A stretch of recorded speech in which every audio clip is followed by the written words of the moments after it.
একা। ও আমার মালিক, তোমার উপমা তুমি একা। দিয়েছ নদীতে জোয়ার ভাটা, রাতের জোছনায় স্নিগ্ধতা, জলে জোনাকি মিটি মিটি বলে আল্লাহু আল্লাহ।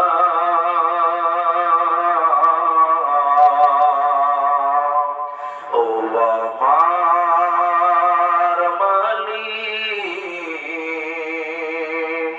তোমার উপমা তুমি একা। ও আমার মালিক, তোমার উপমা তুমি একা। দিয়েছ শুভ্র মেঘ বৃষ্টি ফোঁটা, ফসলের জমিনে উর্বরতা, রহমের ছায়া দিয়ে রেখেছ ঢেকে তুমি আল্লাহু আল্লাহ। ও আমার মালিক, তোমার উপমা তুমি একা। ও আমার মালিক, তোমার উপমা তুমি একা। উপস্থিত চলমান সভার সুযোগ্য সভাপতি, স্টেজে ওলামায়ে কেরাম, অতিথিবৃন্দ, সামনে বসে থাকা দিনদার ইমানদার মুমিন ভাই সকল, দোয়ার কান্ডারি মুরব্বী সমাজ, স্নেহের কচিকাচা, পর্দা অন্তরালের মুমিনা সালেহা মা ও বোনেরা, প্রান্তীয় রামপুর চাচল মালদাবাসী, সর্বগ্রীষ্মে সে মহান আল্লাহ তাবারক ওয়া তাআলার প্রশংসা জ্ঞাপন করি যে আল্লাহ তাবারক ওয়া তাআলা আমাদেরকে এই অতি ঠান্ডার ভিতরেও মাদ্রাসা কেন্দ্রিক আয়োজিত মাহফিলে বসিয়ে কোরআন এবং হাদিসের আলোচনা করার, আপনাদের শ্রবণ করার যিনি তৌফিক ইনায়াত করেছেন, সেই মহান মুনিবের দরবারে শুকরিয়া আদায় করি। আমরা সকলেই একবার বলি আলহামদুলিল্লাহ। দরুদ ও সালাম বর্ষিত হোক সরকারে কায়নাত তাজদারে মাদানী নবী কুল শিরোমণি ইমামুল আম্বিয়া, নবী মক্কি, নবী মাদানী, নবী আহমদ, নবী মুহাম্মদুর রাসূলুল্লাহ সাল্লাল্লাহু আলাইহি ওয়াসাল্লাম। আল্লাহুম্মা আমিন, আল্লাহুম্মা সাল্লি আলাইহি, আল্লাহুম্মা বারিক আলাইহি। মুহতারাম ভাই ও বুজুর্গ দোস্ত, সময়ের মূল্য অনেক বেশি, যা এক আজকের জলসাতে তার চেয়ে বেশি। আমি আপনাদের সামনে কোরআনুল কারীমের দুই জায়গা থেকে দুটি আয়াত, হাদিসে নববী থেকে একটি মাত্র হাদিসের টুকরো পাঠ করেছি। উল্লেখিত আয়াত এবং হাদিসকে কেন্দ্রবিন্দুর মধ্যে রেখে স্বল্প সময়ে কিছু কথা বলবো, যদি আল্লাহ তৌফিক দেন তো। আলাইহি তাওয়াক্কালতু ওয়া ইলাইহি উনীব। তো ভূমিকাটা আমি লম্বা সময় নেব না, দুটি কথা বলবো, 5 মিনিট টাইম লাগবে। মূল বিষয় আপনাদেরকে নিয়ে যাব।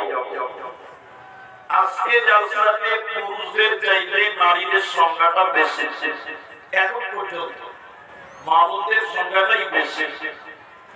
আপনারা যারা পুরুষ শ্রোতা, রাত যা হয়েছে হয়েছে, কুয়াশাটা বেশি হয়ে গেছে, তো এই জন্য আপনারাও একটু মুখ করবেন, আমিও জালসা করব, কিছু কথা আপনাদের জিজ্ঞাসা করব, আপনারা জবাব করে উত্তর দেবেন। একবার বলুন ইনশাআল্লাহ।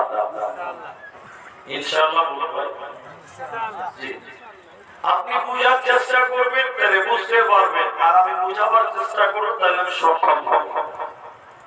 দ্বিতীয় কথা, আমি আপনাদের সামনে যে বিষয়টি নিয়ে কথা বলবো, বক্তব্য সারমর্মটা যদি আপনি বুঝতে পারেন, তাহলে টোটাল বক্তব্যটা বুঝতে পারবেন। বক্তব্য সারমর্ম যদি বুঝতে না পারেন, তাহলে কিচ্ছু বুঝতে পারবেন না। আজকে আপনাদের সামনে শুধুমাত্র নারী এবং পুরুষ, নারী এবং পুরুষের ব্যাপারে দু চারটি কথা বলবো ইনশাআল্লাহ। আল্লাহ তাবারাক ওয়া তাআলা কোরআনে বলেছেন, ওয়াখালাকনাকুম আজওয়াজা, আমি আল্লাহ তোমাদেরকে জোড়া জোড়া সৃষ্টি করেছি, একটা নারী একটা পুরুষ। তো নারীকে আল্লাহ সৃষ্টি করে নারীদের কিছু স্পেশাল ইবাদত আল্লাহ কোরআনে দিয়েছেন। পুরুষকে আল্লাহ সৃষ্টি করার পর পুরুষ জাতিকে কিছু স্পেশাল ইবাদত দিয়েছেন, কিছু স্পেশাল নারীদের জন্য, কিছু স্পেশাল পুরুষদের জন্য। আল্লাহ তাবারাক ওয়া তাআলা নারীদেরকে নারীদের মতো ইজ্জত দিয়েছেন, পুরুষদেরকে পুরুষদের মতো সম্মান দিয়েছেন। দুটি সমান বরাবর নয়, পুরুষদের যতটা দরকার ততটাই দিয়েছেন, আর পুরুষদের তুলনায় নারীদের যেটুকু প্রয়োজন সেটুকুই দিয়েছেন। পুরুষদের সমান যদি নারীদের অধিকার দেওয়া হতো, তাহলে নারীরা সেই অধিকার রক্ষা করতে পারত না। কেন পারত না? আপনাকে বলি, একটা কাজ পুরুষ করতে পারবে, সেই কাজটা নারী করতে পারবে না। পারবে? পারবে না। তার বাস্তব উদাহরণ আপনাকে দিচ্ছি। রাস্তাতে রাতের বেলায় পুলিশেরা ডিউটি করে, আপনারা একটু হ্যাঁ বলেন, করে না? কিন্তু কোনদিন দেখেছেন রাত 1টার সময় কোন মেয়ে পুলিশ একাই ডিউটি করছে? কোনদিন দেখেছেন? কোনদিন পাবেন না। যেখানে রাতের বেলায় মেয়ে পুলিশ আছে, দেখবেন ওর পেছনে সরকার দুটা খালদার করে রেখে দিয়েছে। ঠিক বললাম না ভাই? যদি বলেন যারা মেয়েদের আর ছেলেদের সমান অধিকার, তাহলে বলেন না তোরা একা একা ডিউটি কর, পারবে? এরা বলে না পারবে? পারবে না। এই পাশের একটা গ্রাম, পাশের যে কোনো একটা গ্রাম, ওখানে আমার বাড়ি, আমি পঞ্চায়েতের প্রধান, আমি পুরুষ মানুষ, বা এই গ্রামে আমার বাড়ি, পাশের গ্রামে প্রধানের বাড়ি। রাত 2টোর সময় আমার স্ত্রীর সঙ্গে ঝামেলা হয়েছে। স্ত্রী বলছে, তুমি বাপের বাড়ি খান করে বলো।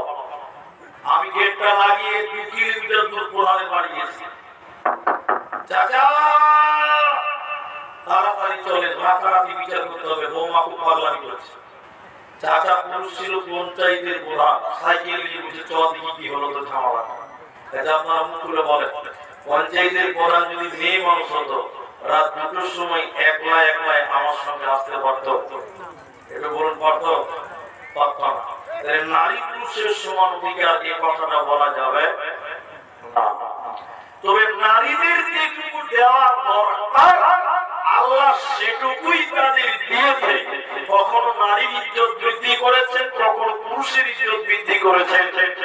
মূল আলোচনা হলো নারীদের যেটুকু প্রয়োজন সেটুকু আল্লাহ দিয়েছেন, পুরুষদের যেটুকু দরকার সেটুকু দিয়েছেন। আল্লাহ সৃষ্টি করে নারীদের কিছু বিধান বলেছেন, তার মধ্যে একটি হলো পর্দা। পর্দা পর্দা পর্দা ফরজ আইন, পুরুষদের জন্য নয়, বরং মেয়েদের জন্য। চলুন আল্লাহ তাবারাক ওয়া তাআলা বলেন, বিসমিল্লাহির রহমানির রহিম, ইয়া আইয়ুহান নাবিয়্যু কুল লিআজওয়াজিকা ওয়া বানাতিকা ওয়া নিসাইল মুমিনিন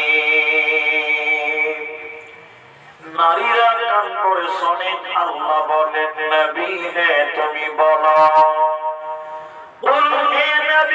বলে দেন আজওয়াজিকা আপনার বিবিদেরকে বলে দেন ওয়াবানাতিকা আপনার মেয়েদেরকে বলে দেন ওয়া নিসাইল মুমিনিন মুমিনা নারীদেরকে আপনি বলে দেন আল্লাহ বলেন তারা যেন চাদরটা তাদের শরীরের উপর দিয়ে বইয়ে নাই ওরা যেন ওড়নাটা তাদের বুকের উপর দিয়ে চাপিয়ে দেয় তারা যেন তাদের আবরু ইজ্জতকে ঢেকে নেয় হে নবী তুমি বলে দাও মুমিনা নারীদেরকে ওরা যেন তাদের শরীরকে ঢেকে নেয় কেন কেন তারা যদি তাদের শরীরকে ঢেকে না নেয় ওরা যদি তাদের আবরু ইজ্জতকে ঢেকে না নেয় কাল কিয়ামতের দিন তাদেরকে জাহান্নাম দেওয়া হবে ওরা জাহান্নাম যাবে ওদের বাঁচার উপায়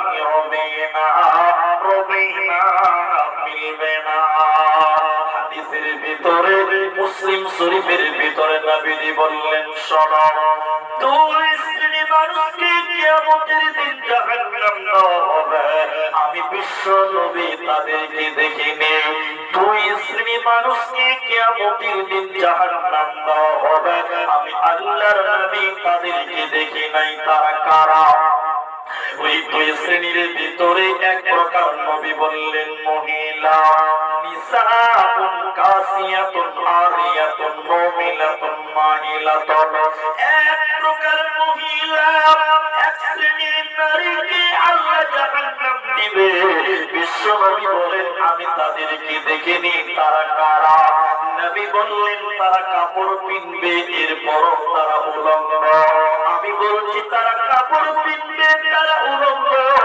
কাপড় পিনবে এরপরও তারা নগ্ন কাপড় পরার পরও যারা উলঙ্গ ওই নগ্ন নারীরা ওদেরকে আল্লাহ জাহান্নাম দেবে ওরা আল্লাহর জান্নাতে যাবে না পাবে না মিলবে না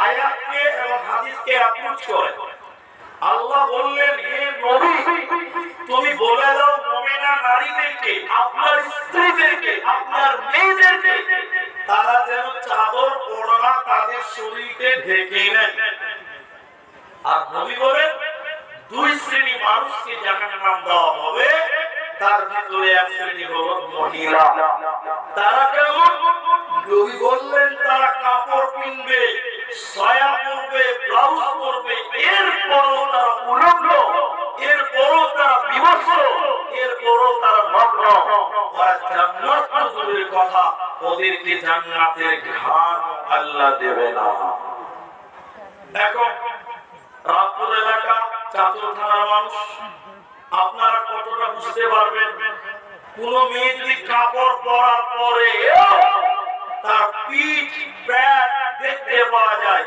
আচ্ছা আপনারা মুখ করে বলেন মেয়েটা উলঙ্গ হলো কি হলো না কোন মেয়ে তার পেট পিঠ দেখাতে পাবে পাবে না একটু আমার দিকে খুব অ্যাটেনশন হন এখনকার মেয়েরা আজকে যে সকল নারীরা বসে আছে আপনি নিজে দেখেন মেয়েটা সায়া পরেছে ব্লাউজ পরেছে শাড়ি কাপড় পরেছে এরপরও দেখবেন ওই মেয়েটার প্যান্ট ওই মেয়েটার পিঠ তার দেবর তার ভাসুর জালসার ছেলেরা দেখতে পায় আপনারা কি বলছেন পায় না শাড়ি কাপড় পরার পরেও পিঠ প্যান্ট দেখতে পাচ্ছে আল্লাহর নবী বলছেন মেয়েদের পুরো শরীরকে লজ্জা থাক অথচ দেখেন কাপড় পরেছে এরপরও তার পিঠ এবং পেট দেখতে পাওয়া যায় আল্লাহর নবী বলেন ওরা পোশাক পিনবে ওরা কাপড় পিনবে এরপরও তারা নগ্ন এরপরও তারা বিবস্ত্র অনেক মেয়ে দেখবেন কাপড় পরে কিন্তু মাথায় ওড়না দেয় না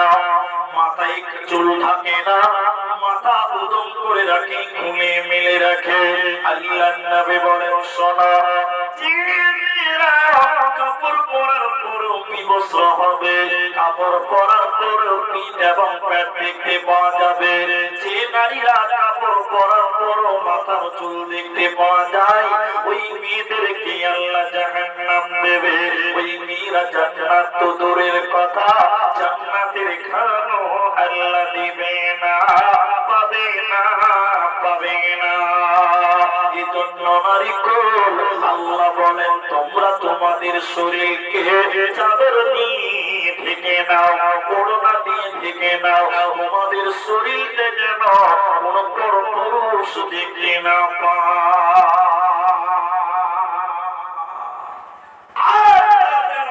তাদের মাথাকে ঢেকে নেয়।